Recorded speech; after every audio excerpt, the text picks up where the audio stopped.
agora e sempre.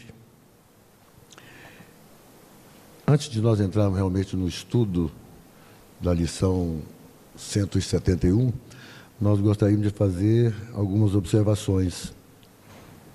No século XVIII, teve um economista britânico que ele fez uma lei. O nome dele é Thomas Robert Malthus. E ele fez uma lei chamada Lei de Malthus. Nessa Lei de Malthus, é uma teoria, claro, ele colocou que o seguinte, que a ordem de crescimento da população seria em razão geométrica, numa proporção geométrica, enquanto que a produção de alimentos seria numa produção aritmética, uma proporção aritmética. Que se nós fizermos, é claro que muitos aqui já entendem o que é uma proporção geométrica e proporção aritmética, mas nós vamos tentar só colocar aqui para aqueles que tenham, que tenham alguma dificuldade no entendimento. Se nós tivermos, por exemplo, a progressão geométrica seria 2 vezes 2, 4 vezes 2, 8. Na progressão aritmética seria 2 mais 2, 4 mais 2, 6. Portanto, na progressão geométrica, normalmente há um aumento muito maior do que na progressão aritmética. E o que nós estamos vivendo é justamente esse processo hoje em dia. Nossa população, para vocês terem uma ideia, a população mundial, no ano de 1900, ela era de 1,5 bilhões de pessoas, quer dizer, 1,5 bilhão de pessoas. No ano 2000, ela foi para 6,1 bilhões de pessoas. No ano de 2019, 7,7 bilhões de pessoas. A população do Brasil em 2019 é de 209,3 milhões. No ano de 1900, era 17 milhões e 400 mil.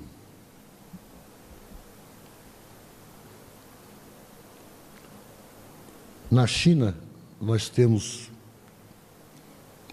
1 bilhão 413 milhões. A Ásia é, na verdade, o maior continente com o maior número populacional.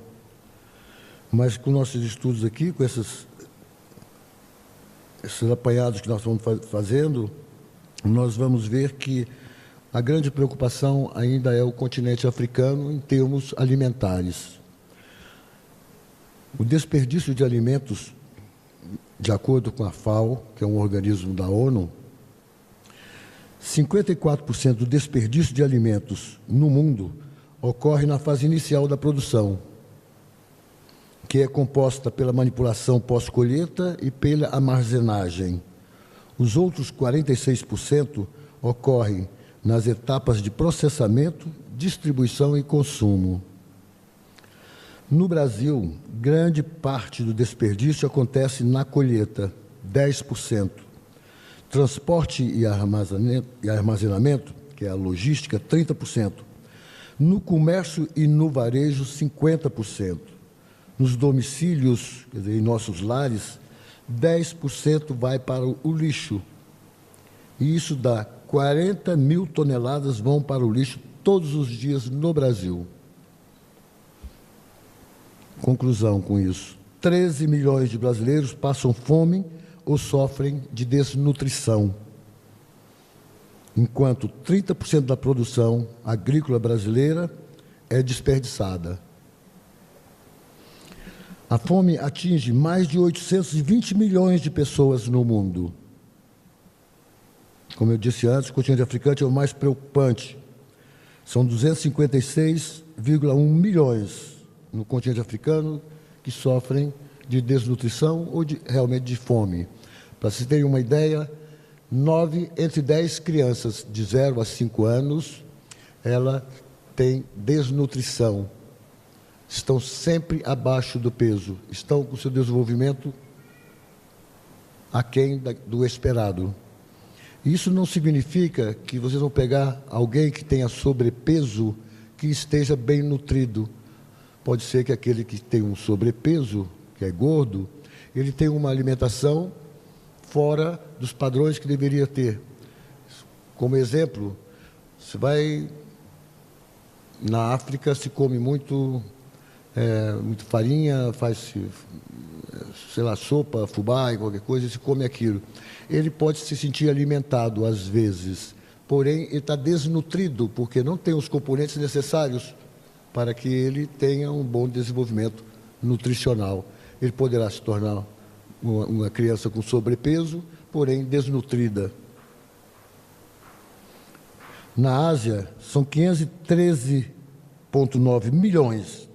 Mas na Ásia nós temos que compreender que é o seguinte: a Ásia tem a China, na Ásia nós temos a Líbia, nós temos a Síria, nós temos a Turquia, que se encontram comumente em conflitos armados. Não digo tanto a China, mas esses outros que eu falei, eles se encontram em conflito armado e é óbvio que com isso muitos têm que fugirem da sua região, vão para esses acampamentos e lá eles não têm uma nutrição adequada. Por isso a gente vai ver que o número da Ásia é muito mais elevado do que da África, porém a população da Ásia é muito mais elevada. E isso é claro que nos deixa realmente preocupante para nós isso aí. Se nós vamos ver no continente africano, ele foi explorado o máximo, principalmente pelos Inglaterra, França, um pouco dos Estados Unidos, mas principalmente os países da Europa. Os exploraram por demais. Fizeram com que eles tivessem um processo de monocultura. Com isso, seus solos se tornaram inférteis. Nessas monoculturas, eles produziam mais para exportar do que realmente para o seu consumo próprio. Hoje, eles não conseguem produzir os alimentos necessários para os seus consumos. Portanto, nós estamos vendo que nós, como se somos irmãos, daqui todos pertencemos ao mesmo Pai, nós temos que ter uma compreensão um pouco diferente da que nós temos. Quer dizer, nós temos que estar preocupados realmente que esses nossos irmãos, eles passam realmente por necessidades tremendas. Mas no Brasil também é grande o índice de... São um número muito grande para um país nosso, com uma capacidade econômica tão alta, e nós temos um índice muito alto de desnutrição. Então, isso é terrível para nós pensarmos. Vocês podem ter certeza de uma coisa: os responsáveis, que ainda são os responsáveis por essa situação do mundo, eles serão responsabilizados, sem dúvida nenhuma, lá quando partirem para o mundo espiritual, por deixar que essas coisas ocorrem.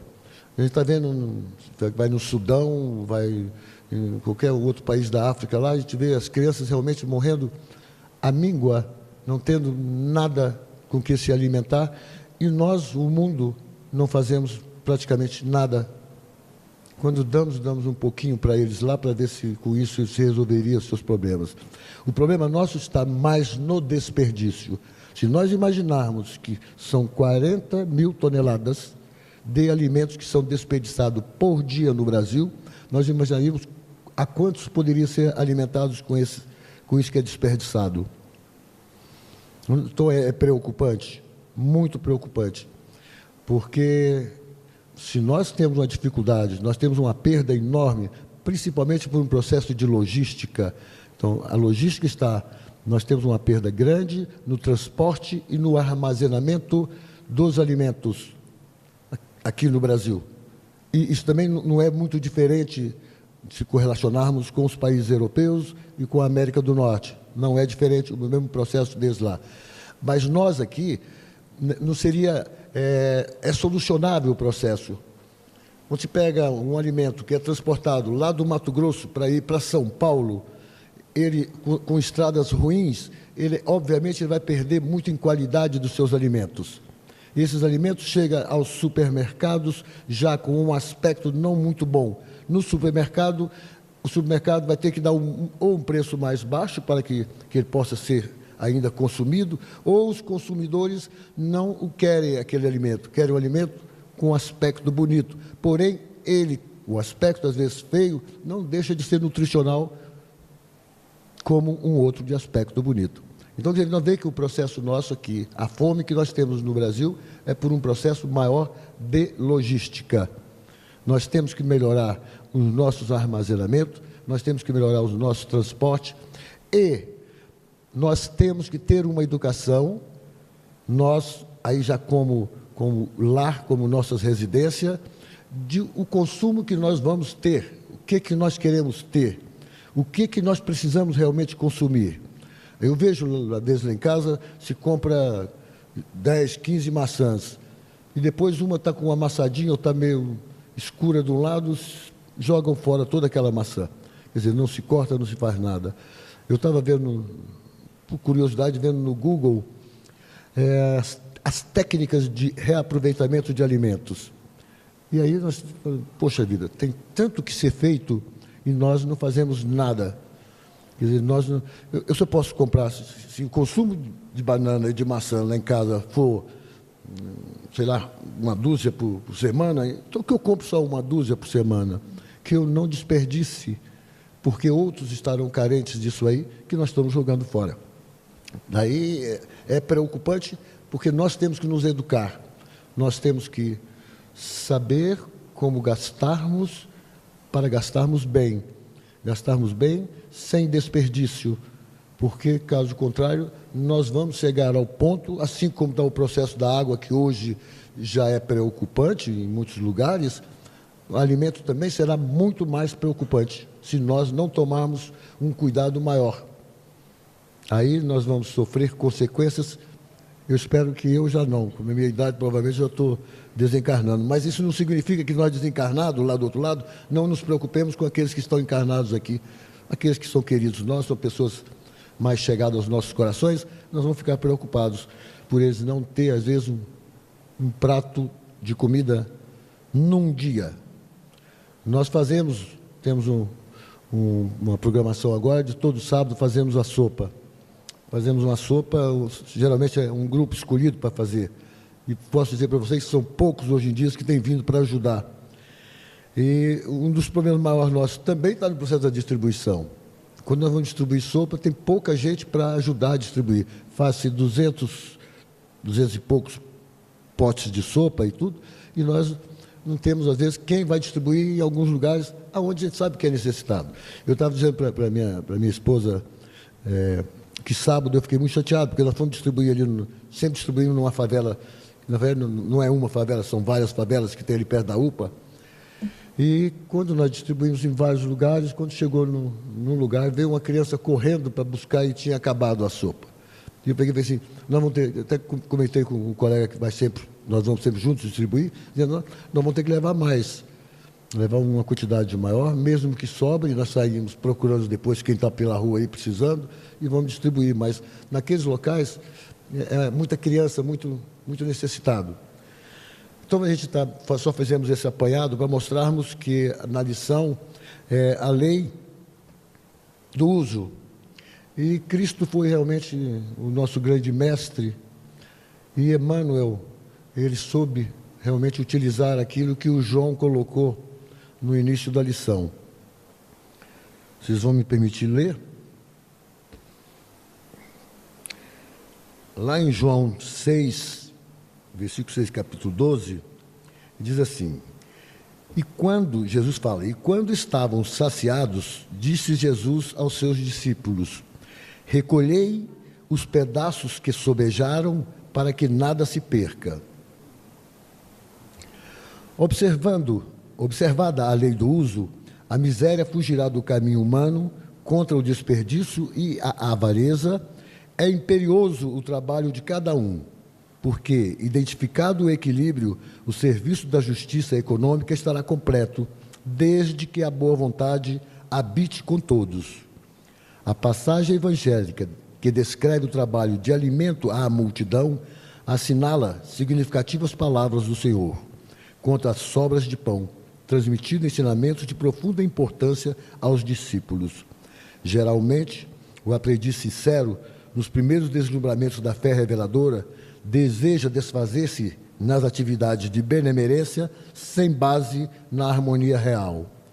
Aí temos indiscutivelmente louvável impulso mas ainda mesmo na distribuição dos bens materiais, é indispensável evitar o descontrole e o excesso.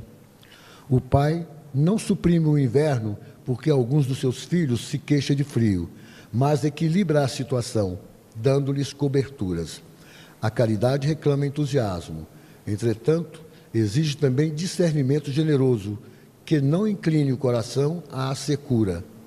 Na grande assembleia de necessitados do monte, por certo, não faltariam preguiçosos e perdulários prontos a inutilizar a parte restante de pão, sem necessidade justa. Jesus, porém, antes que os levianos se manifestassem, recomendou claramente: recolhei os pedaços que sobejaram, para que nada se perca. É que em todas as coisas o homem deverá reconhecer que o uso é compreensível na lei, desprezando o abuso, que é veneno mortal nas fontes da vida. Quando nós raciocinamos sobre o Evangelho de Jesus, ele é realmente o pão da alma, é ele que vai nos alimentar. E, infelizmente, muitos de nós subutilizamos aquilo que nós aprendemos sobre o Evangelho. Então, nós deixamos de realmente aplicar aquilo que nós aprendemos. Nós podemos até ter aprendido, mas ainda não colocamos em prática. Portanto, nós estamos desperdiçando, às vezes, muito daquilo que nós estamos adquirindo através do Evangelho do Cristo, e que a doutrina espírita vem nos reforçar.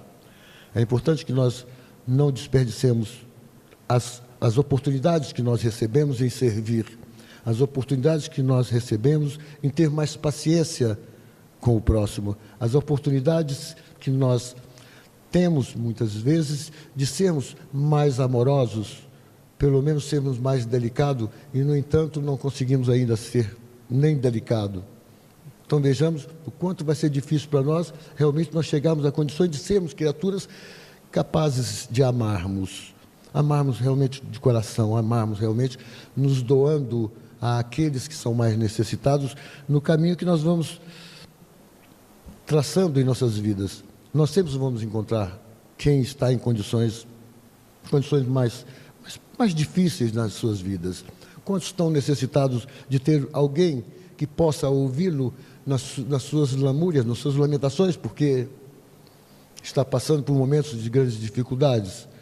Todo dia chega as pessoas pedindo para nós que, olha, me trouxe o nome de uma pessoa aqui para você fazer, porque está numa depressão muito profunda, está pensando em suicídio, e aí nós temos que fazer o trabalho que nos cabe, pelo menos isso. Se nós não temos a condição de irmos lá, próximo a essa pessoa, e fazer com que ela possa abrir seu coração e dizer aonde é que está a sua angústia, aonde é que possa estar o seu sofrimento, aonde pode estar a condição que eu possa te ajudar a levantar dessa situação. E normalmente nós passamos e deixamos que as coisas vão acontecendo e parece que para nós vai ser sempre bem. E nem sempre é bem. A gente não sabe qual o tempo que ainda nos resta a percorrermos aqui nessa caminhada quanto encarnado. Quanto desencarnado, nós sabemos que nós poderemos ter a oportunidade de ir para alguns lugares que sejam ambientes mais salutares para nós, mas poderemos também não termos esse direito pelos desperdícios que nós tivemos nas oportunidades de sermos realmente criaturas cristãs. Não é fácil nós dizermos qual é a sua religião. Eu sou espírita cristão. Eu posso ser até falar que sou espírita, mas ainda não sou cristão, porque é difícil ser cristão. Quando a gente vê o desperdício que nós temos de tudo que nós fazemos, de tudo aquilo que nós temos chance de não desperdiçar, nós vamos vendo que, olha, nós estamos jogando muitas oportunidades fora, muitas coisas fora. Quando a gente fala, precisamos de trabalhadores para estar aí junto conosco aí na produção da sopa, é tão pouco tempo e eu acho que é tão salutar para nós. Nós nos sentimos, nós sabemos onde está a felicidade. Nós não temos a felicidade porque nós não queremos praticá-la. Não queremos praticar como obtê-la. Quando nós fazemos algo que realmente é bom para alguém, que aquele alguém fica realmente muito gratificado por aquilo que nós fizemos, nós saímos parecendo que estamos até volitando. Então, nós saímos felizes por aquilo que nós fizemos. Então, nós sabemos onde é que está a felicidade. A felicidade está na caridade. E a caridade, qualquer um de nós podemos praticá-la. Depende só de nós querermos, só depende da nossa boa vontade. Diz que primeiro tem que ter boa vontade, ter disposição para fazermos algo. Mas isso, a todos os momentos, vai surgindo para nós. Se nós não aprendermos agora, nós teremos outras oportunidades de aprender. Mas, então, nós estamos desperdiçando tudo aquilo que nós estamos recebendo agora. Vamos esperar uma nova reencarnação? Quem sabe qual é a chance de reencarnação que nós teremos? Pelos erros cometidos que no nosso subconsciente aqui, não deixa que nós aflore aquilo que nós temos de ruim, que nós fizemos no ruim. Então, portanto, a chance que nós temos ainda é de caminharmos agora. Se nós lembrarmos, eu sempre gosto de lembrar a passagem de Paulo de Tarso, porque realmente ele foi um grande exemplo para nós. As grandes dificuldades que ele teve, os grandes erros cometidos por ele, mas ele, num momento crucial da vida dele, em que ele ia cometer mais crimes ainda, ele se encontra com Cristo, onde ele é despertado para aquilo que ele tinha que fazer, aquilo que ele tinha que realizar como trabalho. E ele realizou muito bem o trabalho dele. Alguém que viu o filme ou a história dele, viu quando ele diz, que o Lucas fala para ele, mas você vai se entregar, deixar que eles te decapitem assim, sem fazer nada, sem nenhuma reação?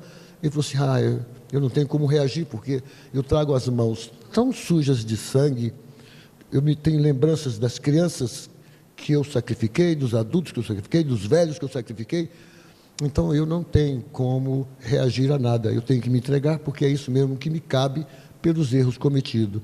Agora, qual de nós será que temos a compreensão de, num momento de nós sermos despertados por uma enfermidade, às vezes, ruim, e nós falamos, mas por que eu? Por que comigo?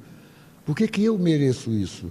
Eu posso até não ter lembrança agora, mas com certeza isso está gravado em mim, porque Deus não nos dará nada do qual nós não mereçamos. Nós só receberemos aquilo que nós fizermos jus. Nós temos que estarmos sempre preocupados em não desperdiçarmos instantes que poderão ser ímpar em nossas vidas. Às vezes é difícil nós mudarmos, às vezes não, é muito difícil mudarmos. Nós temos uma trajetória muito ruim, e para nós modificarmos ela de uma hora para outra, não vai ser no estalar de dedo, vai ser necessário realmente um trabalho na nossa intimidade. Será um trabalho dentro de cada um de nós. Aí sim, nós poderemos dizer que nós fizemos o bom uso, fizemos bom lei do uso.